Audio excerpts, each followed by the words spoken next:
Now, one of the many hats that I wear is a technology consultant. I work with the Small Business Administration in the 8A program, the J7 8A program.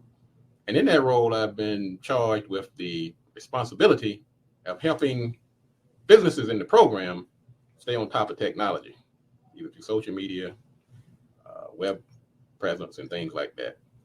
And so, what I've also discovered that a lot of people, whether you're in the 8A program or not, you're struggling with some of this technology. Now, of course, I can't cover everything in this short period of time, but I'm going to just touch on some of the things. So what I did, I took some of the acronyms you're going to run across, because many times we see these acronyms, we just brush over them and say, man, I don't know what that means. Maybe somebody's going to tell me later on. You go back, you bookmark it, I'm going to go back and look it up. Then you never do. Then it pops up again. You say, oh my God, I mean, they look that up. So I'm just going to give you some terms that you need to know. Whether you're using technology or not, when you hear it, you need to have some basic understanding of what it means. First one we're going to talk about is API. That's not Associated Press. It actually stands for Application Programmers Interface. Now, if you have a website, and let's say you have something like PayPal or MailChimp or ShipStation, and you want that website to talk to another third-party program, you want to bring that information from that website into your website. Now, if you have like a PayPal regular standard account, you don't need an API. You just really, when you click that button, you're just going over to PayPal. But let's say you want to bring that transaction into your website, you need some type of link. So there's an API code generally that's generated on the application side, and you take that code and put it on your website, and now they are connected. So let's just say you have a MailChimp account, and right now you sending out your MailChimp. Every time you get ready you got a form on your website, but instead of now you got to take that information from the form, then you got to go over to MailChimp and type it into MailChimp. You're creating extra work.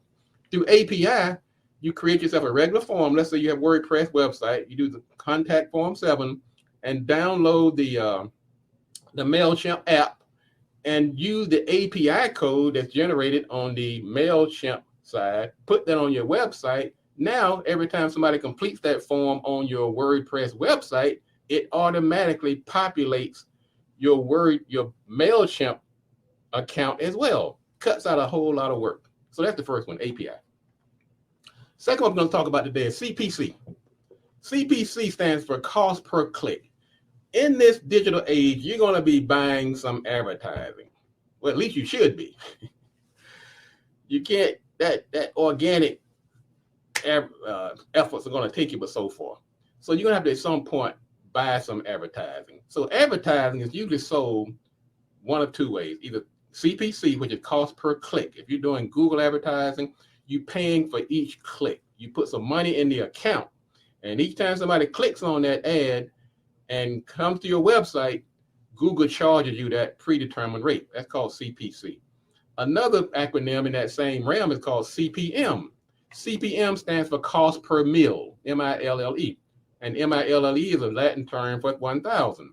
So for cost per mille, it's usually you're selling impressions. You didn't do any click, you didn't click on the ad, but they're promising you that a certain number of people are going to see it. It's going to show up on their feed or somewhere on the internet. And so they're charging you CPM, cost per mille. Another C word is CMS. CMS is a website term, stands for Content Management System. Right now, most websites are built on a CMS platform, either WordPress, Drupal, Joomla, Wix, Weebly, Web.com, Google, or whatever. They build a CMS. CMS, Content Management System, means that the website can usually be operated by the owner. It's built on a user-friendly platform that's in the cloud. It's dashboard-based. You log into your dashboard. You can add pages, make updates, and so forth. And many website designers right now, they build these websites on the CMS platform with the understanding that at some point, the owner may want to take possession of that. That's CMS.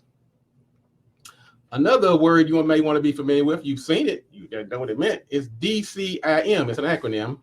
If you ever have an old telephone sitting around and you're trying to get that data, and we've seen a lot of this, I guarantee you right now, many of you under the sound of my voice, you got about 5 or 6 old cell phones sitting in a drawer somewhere with information on it that you say, how can I get it off?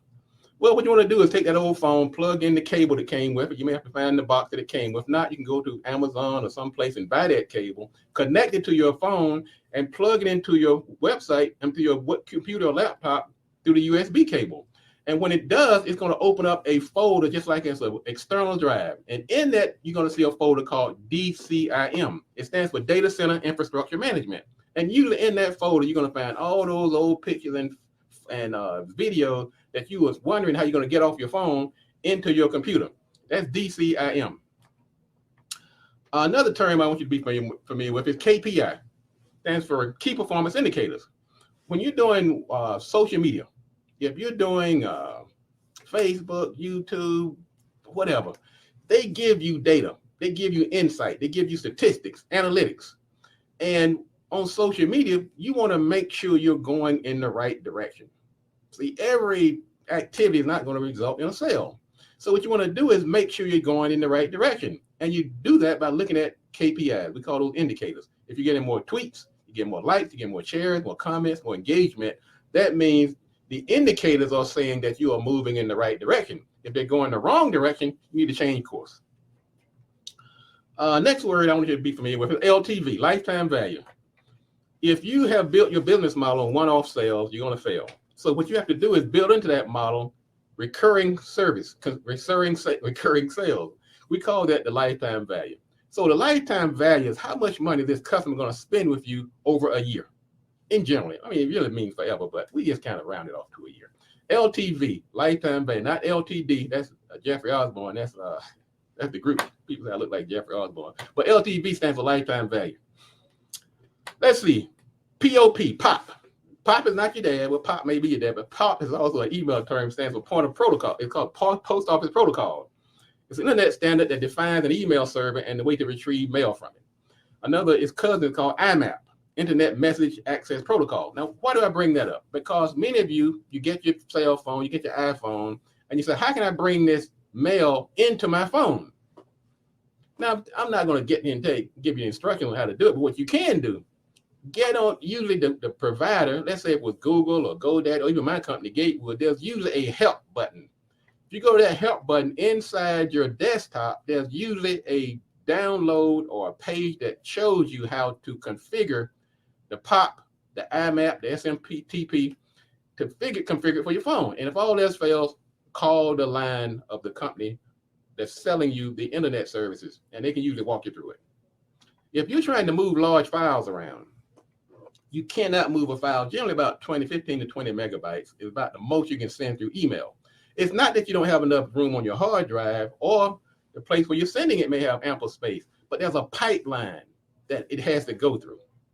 And if that pipeline is not going to let you send that 20 megabyte file, you have to find another way to transfer that data.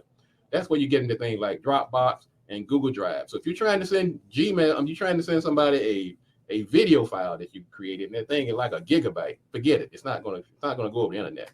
I get this happen like at least once or twice a month. Somebody says, hey, I sent you that. You send me. I'm saying, where's that information I need? I sent it to you yesterday.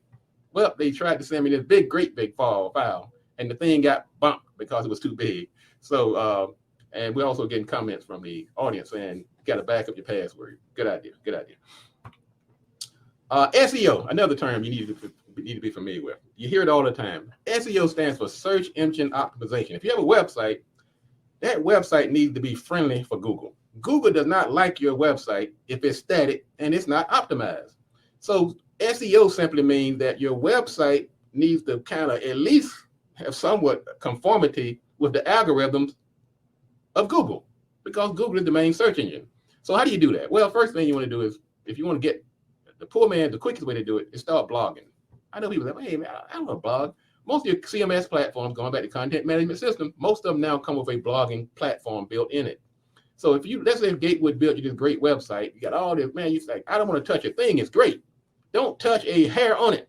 I love it the way it is. That may be great for you, but it's going to be horrible for Google. Google doesn't like it because you haven't done anything to it in the last few months. So what they're going to do is start ignoring you on the searches because they consider your website inactive.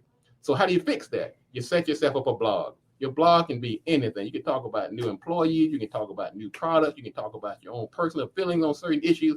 That keeps Google happy, and it keeps moving your website up into the hierarchy of search engine optimization. Moving right along here. SSL, that's secure socket layer. If you have a website and your website does not have that little lockup there at the top, if you're sitting in front of a computer right now, look up at the URL, the Universal Resource Locator, and you'll see a little lock. If the lock is not there, it's probably been replaced by something called website not secure. If you're into branding, that's not a good look. So what you want to do is get yourself an SSL certificate. It's going to cost you about $50 to $70 a year, and it's going to make Google happy. Google does not want to send its traffic to a website that's not secure. Google is into this thing called UX, called user experience.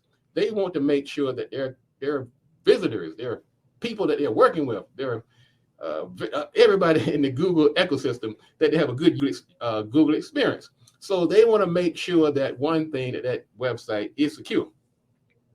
They also have this thing called the core vitals that Google offers, and this is a little more advanced than your typical SEO acronyms about technology. But Google has this thing now where it's not just SEO now. They have core vitals. One of those things is called LCP. It's called the largest content paint. In other words, how long does it take for the largest element on your website to load? If it's taking too long, Google doesn't like it, and it's going to fail the core vitals test. Another one is called FID. It's the first input delay. How long does it take for the page to become interactive? Another term is a little high tech, but these are things you need to at least be aware of as to why your website may not be coming up in the Google searches. Another one is called the CLS, cumulative layout shift.